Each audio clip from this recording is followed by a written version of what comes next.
Yo, one of my favorite songs that you ever put out was one of the best stories ever told on record, Blowjob Betty. That should have been a movie. It should have been a movie for people who haven't heard the song. Please go listen to it. It's essentially about Too Short had a girl who he had to kick to the curb 'cause she was tripping, and she ended up. She was a hoe that liked to for free. Yeah, because she was a real hoe, right? And it all wraps up with Short running into her in a bathroom after she gets done serving a bunch of strangers, and Too Short says one more go, and then. Busting in her mouth. She chokes on it. Shot that fatal. Yes. She. Too Short doesn't find out about it until later when he sees that was it the newspaper or the news, I forget.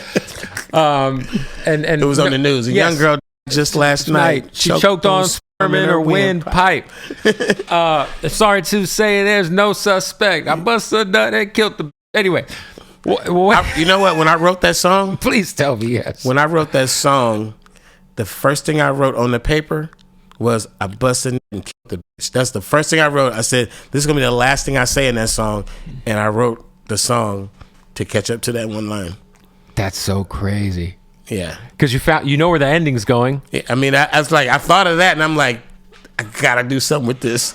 Wrote it down, busted that and killed the bitch. That's what we're going to get to. Did fans take that and there wasn't Google back then, but was there any lore that this was a true story kind of or some semi-true? Well, I mean, truthfully, people really in the 80s and 90s, they really thought I pimped a lot of hoes and they really thought that that shit was real. I thought that for sure. It's just that's because hip hop still had that mystique about it. I assumed you were, man. But I used to hang with a lot of pimps and it was very pimpish, but I had a really good job. I used to cops would harass me a little bit. Right. And I'm like, bro, I got a really fucking good job. Right. I'm like, why would I sell dope? Why would I pimp hoes?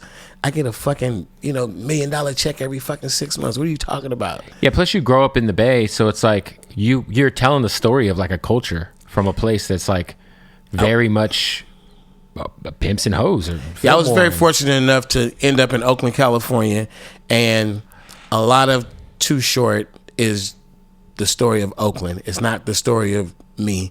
It's me looking at Oakland and interpreting what I'm seeing in songs. I literally could just think of some shit that happened and write a song. And that's how exciting Oakland is when I'm coming up of age. And it's not, the streets, it's always been a wild city, but you could go out and venture through the city. You're not going to worry about getting killed or any kind of problem happening somewhere. I just had it's rough right now for sure. I just had free roam of the city and it was like a blank canvas, and I wrote hundreds of songs about Oakland. Yeah it's interesting too because you were kind of the first rapper, at least one of the first rappers to really cuss and talk the way you talked for real. You know what I'm saying? Because you were technically you were pre-NWA, right? Before, I don't. Technically in the streets. Tapes, in the streets, yeah, in the streets. Yeah. I was famous in Oakland at the same time. Run DMC and LL Cool J were famous, Yeah, essentially the West Coast. It starts with Too Short and Ice-T.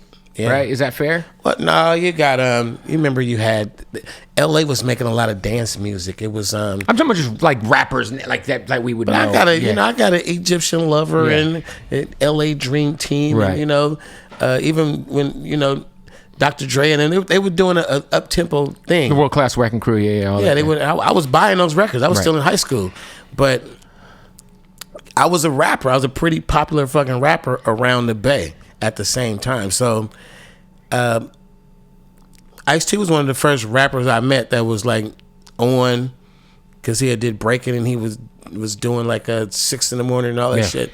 And he actually chopped it up with me, gave me some game, and I was motivated after having a conversation with young Ice-T, young Too Short. And I always remember that he would do that with a lot of us, just give us a little game about what we're getting into. Also a player. But some player shit too. I do consider myself fully a part of the West Coast emerging as a hip hop powerhouse. I do. 1000%. Yeah. Yeah. You're what were the blowback being one of the first artists to have? I mean, you named a song "Cuss Words," right?